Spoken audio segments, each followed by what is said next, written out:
श्वेता जी, आपका 2025 में स्वागत है इंडिया स्पीक्स डेली पर।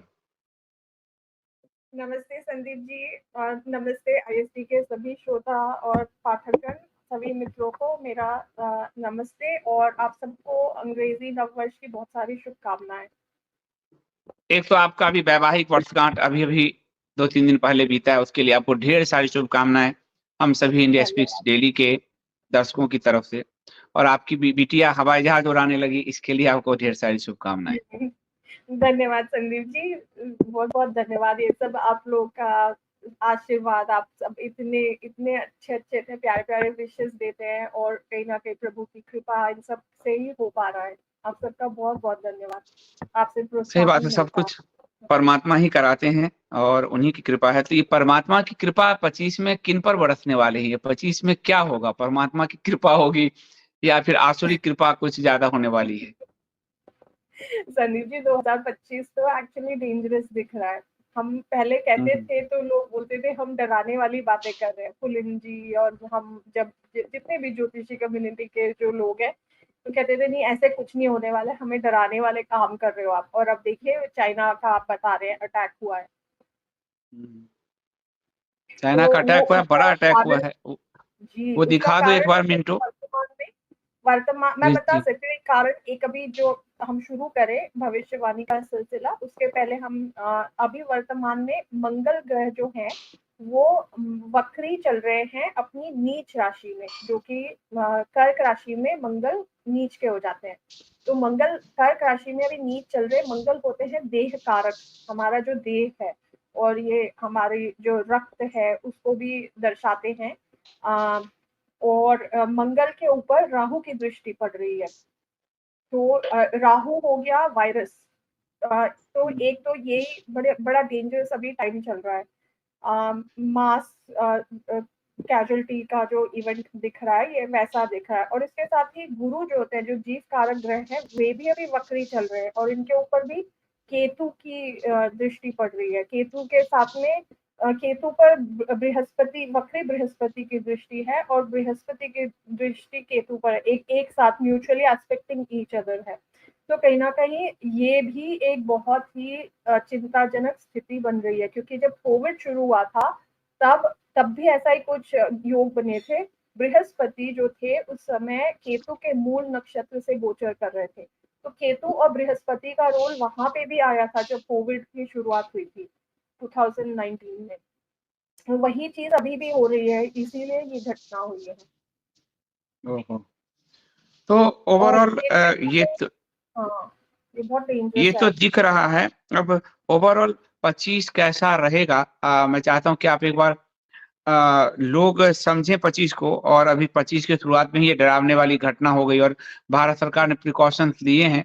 बहुत अच्छा एयरपोर्ट किया। पे क्वारंटाइन सेंटर बनाया है, लेकिन ये चाइना ये असुर देश है क्या? ये इस तरह की चीज़ें करता रहता है, पता नहीं क्या है ये? तो ये मुझे 25 लग रहा है ये फिर से इनका कोई सा लीक हुआ है।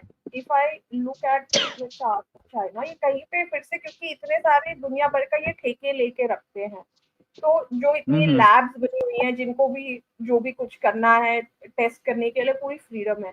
और ये प्रैक्टिसेस जो होती है, जो कोविड के भी उसमें मैं सुन रही थी कि जो सेफ्टी प्रैक्टिसेस होती है उसमें ये फॉलो करते नहीं है, तो कहीं ना कहीं से हुँ, लीक हो जाती है चीजें और वो बड़ा रूप हुँ। लेती है। अब ये चाहे अब ये इंटेंडेड है नहीं इंटेंडेड है, दैट्स अनदर स्टोरी। ये भी हो सकता है कि गलती से हुआ है लीक, बट ये हुआ जरूर है वहां से, क्योंकि इनकी सेफ्टी प्रैक्टिसेस तो बहुत ही ऐसी होती हैं फ्लिमजी। तो और श्वेता जी, इस साल अभी अ, श्वेता जी का नेटवर्क कुछ टूट गया शायद। मिंटू जोड़ो फिर से। तो इस साल महाकुंभ भी है 12 साल में जो लगता है, और कहीं ये वायरस कुंभ तक पहुँच गया तो तबाही मच जाएगी। तो बड़ा प्रिकॉशन लेने की आवश्यकता है, बहुत ज़्यादा। और श्वेता जी, वो मैं कह मुझसे रहा था इस पूछा साल क्या था। महाकुंभ भी है, महाकुंभ भी आ गया है, तो कहीं ये वायरस कहीं कुंभ तक पहुँच गया तो बड़ी मुश्किल हो जाएगी। जी ये भी काफी डेंजरस लग रहा है। कुंभ राशि में कुंभ मेला भी है और इसी साल मई में राहु का प्रवेश होने वाला है कुंभ राशि में। राहु जैसे मैंने अभी बताया वायरस होता है या कोई एक्सटर्नल एलिमेंट होता है जो कि हमारे बीच का नहीं है, कोई फॉरेन एलिमेंट है, चाहे वो हमारे शरीर में हो, चाहे वायरस हो, चाहे वो म्लेच्छ हो, चाहे वो दानव हो, असुर हो।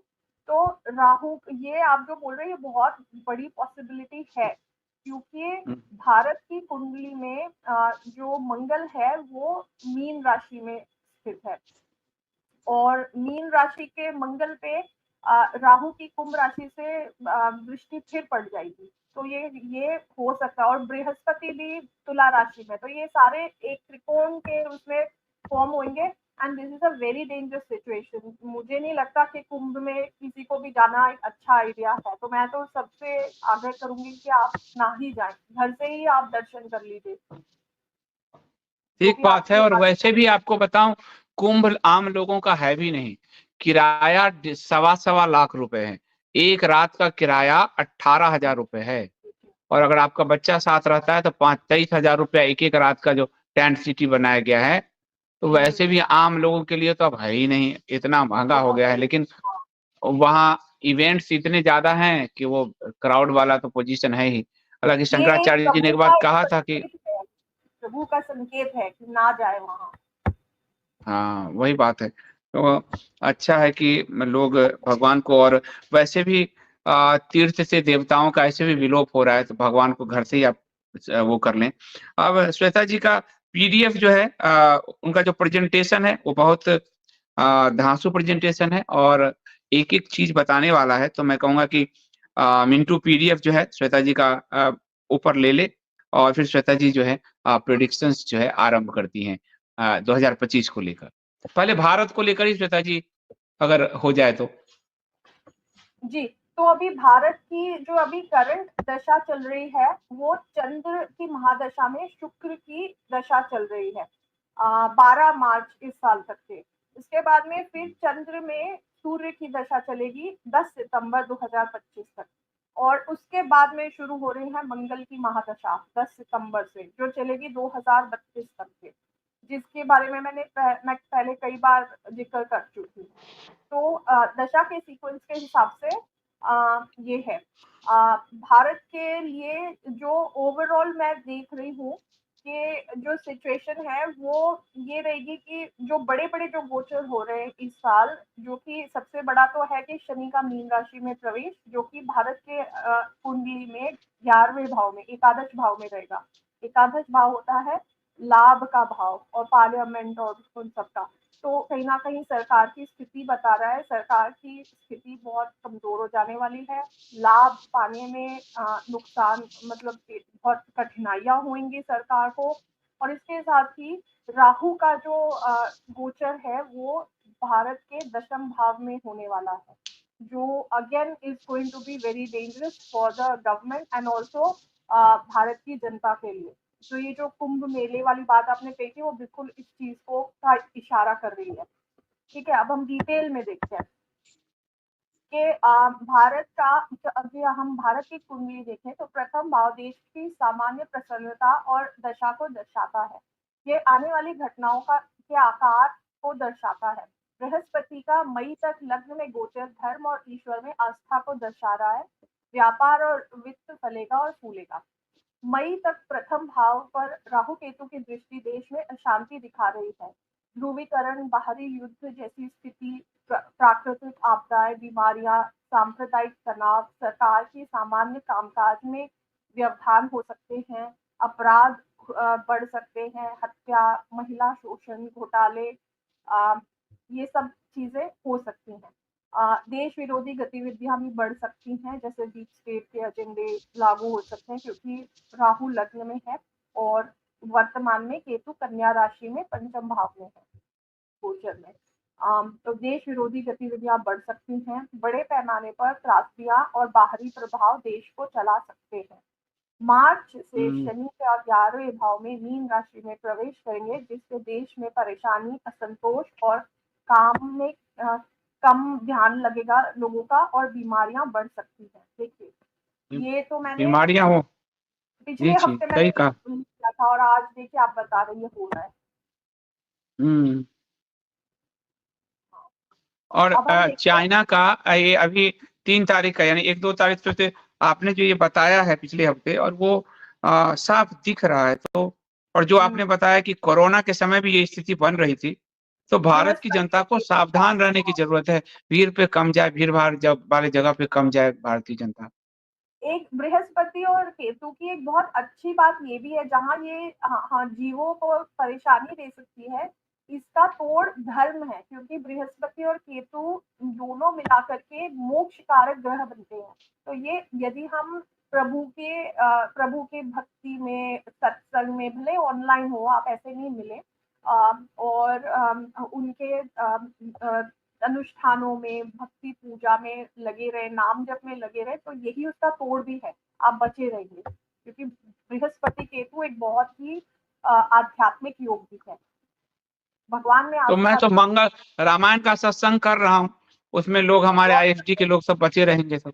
जी, बहुत बढ़िया है।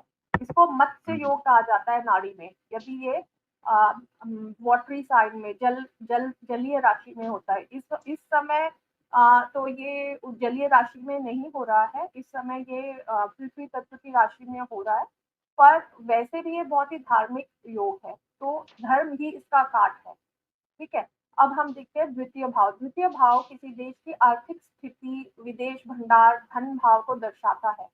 राहु, मंगल और शनि की स्थिति सैन्य और रक्षा में व्यय को बढ़ाएगी, धन में उतार चढ़ाव दिखा रही है, बैंक की समस्याओं को दर्शा रही है।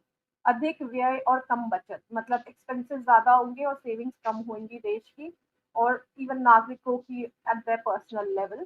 बैंक की विफलताएं हो सकती हैं, व्यय नियंत्रण से बाहर हो सकते हैं।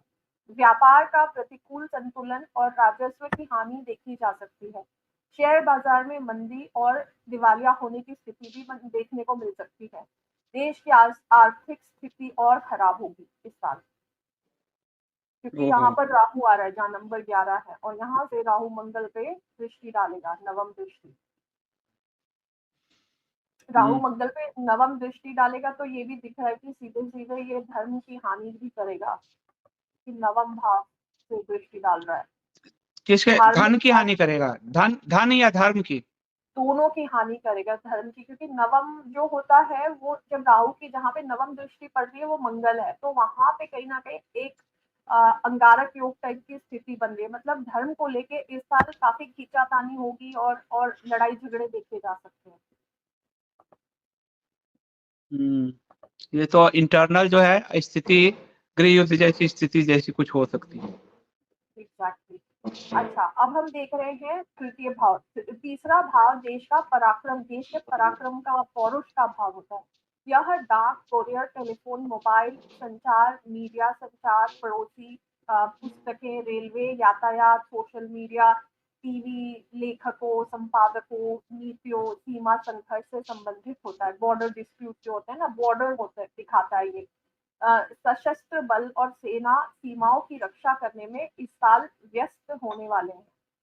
और वैसे भी इस साल मंगल की महादशा शुरू हो रही है सितंबर से, और उसके पहले भी, क्योंकि गोचर इतने सारे ऐसे हो रहे हैं। शनि का गोचर मीन राशि में हो जाएगा, एकादश भाव में, तो इससे भी कहीं ना कहीं जो हमारे बॉर्डर डिस्प्यूट्स हैं वो बढ़ेंगे, अटैक्स आर पॉसिबल। भारत के तीसरे भाव में 5 ग्रह हैं, जो कि हमें यहाँ पे दिख रहा है, जहाँ नंबर 4 लिखा है, कर्क राशि। तो इसमें है चंद्रमा, बुध, शनि, शुक्र और सूर्य। शनि और शुक्र दोनों अस्त हैं, और जो आजादी के बाद से भारतीय रुपए की कमजोर स्थिति और देश के नागरिकों की खराब स्थिति और हीन भावना को दर्शाता है। तो जो भारत की कुंडली है, मैं ये बोल रही हूँ यहाँ पे कि भारत की कुंडली में वैसे ही शुक्र और शनि अस्त हैं। जब भारत को आजादी मिली थी 1947 में, तो जिस तरह से हम कहते हैं कि इसको चेंज नहीं किया जा सकता, जैसे राहु बैठा हुआ है लग्न में, उसी तरह से शनि और शुक्र जो है ये अस्त ग्रह है। तो जब कोई ग्रह अस्त होता है तो वो अपनी शक्ति खो देता है। तो हमको दिख रही है कि भारत के रुपए की जो स्थिति है, फॉर वॉट एवर रीजन, हमें पता है कि वो कितनी कमजोर हमेशा से रही है और होती जा रही है सब्सिक्वेंटली सिंस 1947, है ना। और इसके साथ ही जो नागरिक, शनि नागरिकों को दर्शाता है, तो नागरिकों की भी जो स्थिति है उनमें हीन भावना, इंफीरियोरिटी कॉम्प्लेक्स है, और कहीं ना कहीं कंट्रोल तो है ही नहीं कुछ, क्योंकि इतना करप्शन है। तो बस उसी में आप गोल-गोल घूमते रहते हो, बस काम करते रहते हो एंडलेसली रैट रेस में, तो वो स्थिति दिखा रहा है ये। और इस चीज़ को भी ये भी इस कुंडली में बना ही हुआ है। ये इसको भी जब तक कि कुंडली नहीं चेंज की जाती तब तक ये नहीं चेंज कर सकते। ये हमेशा रहेगी ये स्थिति। लंबे समय तक मतलब हम प्लस माइनस देख सकते हैं कि हाँ, इस सम अभी थोड़ा-सा अच्छा दिख रहा है, पॉज़िटिव है, थोड़ा-सा वो दिख रहा है, पर ओवरऑल बहुत ज़्यादा आप वो नहीं कर सकते। लंबे समय तक इस भाव में मंगल की उपस्थिति पड़ोसी देशों के साथ सीमा विवाद, युद्ध, दुर्घटनाओं, आग और रेलवे आपदाओं का कारण बनेगी। कर्मचारियों में असंतोष हो सकता है। तो मंगल अभी इस समय गोचर में यहीं पर है, इसी भाव में। अगर हम आकाश में देखें तो और उसी का जो कर्क राशि है इस समय यहीं पे स्थित है। यहाँ पे मंगल नीच के भी हो जाते हैं। मंगल की ये नीच की तो राशि है। तो अभी अभी बांग्लादेश ने भारत को खुल के धमकी दिया, उसकी औकात देखिए बांग्लादेश की। भारत को धमकी दिया है उसने।